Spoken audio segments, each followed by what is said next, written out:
Salut les cuistots, c'est Alex et bienvenue dans Bonjour Plugin, l'émission où je vous présente des extensions WordPress. Alors pour l'épisode numéro 32, on va s'intéresser à une extension toute petite, mais qui peut être bien pratique si vous êtes blogueur. Et surtout, si comme WP Marmite, vous publiez de longs articles, eh bien ça va encore plus vous intéresser. Allez, c'est parti!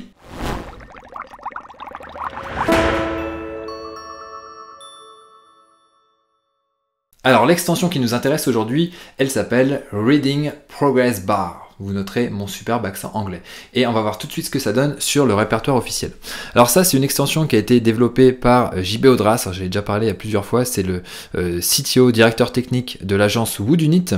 Et donc, voilà, ça nous permet d'ajouter une petite barre de progression lorsque l'on lit ces articles. Donc là, on voit un petit exemple. On a la même chose sur la marmite. Alors, on n'utilise pas l'extension de JB parce que ça a été directement intégré dans le thème, mais vous l'avez déjà remarqué, quand on parcourt le blog, eh bien, il y a une petite barre bleue comme ça qui avance au fur et à mesure, et vous voyez que là c'est assez long, mais voilà, elle fait son petit bonhomme de chemin jusqu'à temps d'arriver au bout de l'article.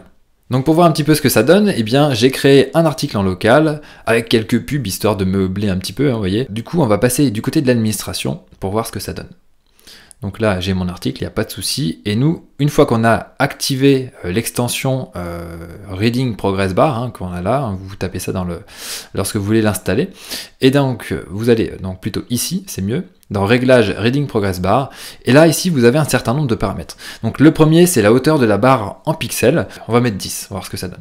On définit une couleur de premier plan, sinon vous aurez une couleur verte qui sera affichée, ça sera pas terrible. Donc là, on va dire, allez, vas-y, on va mettre du rouge.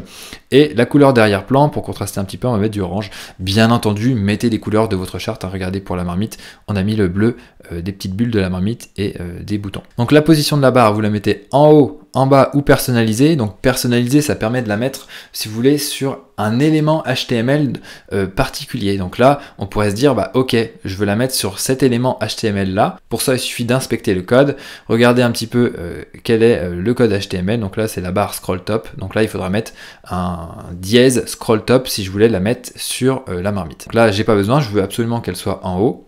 Sur mon blog de démo. Donc si jamais vous voulez mettre ça sur un élément particulier, bah mettez-le ici, mais il faudra bien mettre personnalisé à ce niveau-là. Ensuite, là c'est ce qui nous intéresse le plus, c'est sélectionner les modèles de page et les types de contenus sur lesquels eh bien, cette barre de progression va s'afficher. Donc là, ce que je vous conseille de faire, c'est de mettre ça uniquement sur les articles. Sur une page, mettons sur une page contact, on s'en moque de savoir la progression. Sur un article, c'est beaucoup plus intéressant. Après, si vous avez d'autres types de contenus, eh bien pourquoi pas. Mais pour tout ce qui est page d'accueil, page blog, franchement, moi, j'en vois pas l'utilité. Après, vous avez peut-être un cas particulier qui fait que ça peut être utile, mais voilà. Personnellement, je le mettrais que sur les articles. En tout cas, que sur les types de contenus où il y a vraiment beaucoup de contenu. Donc voilà, article seul, et surtout, bien sélectionner les types de contenus sur lesquels on veut que ça s'applique. Donc là, c'est le modèle, et ici, c'est le type de contenu. Donc bien mettre les deux, sinon ça ne fonctionnera pas. Donc on enregistre. Je vais retourner sur mon article. Donc là, je vais passer par ici. Vive le lorem ipsum, c'est lui.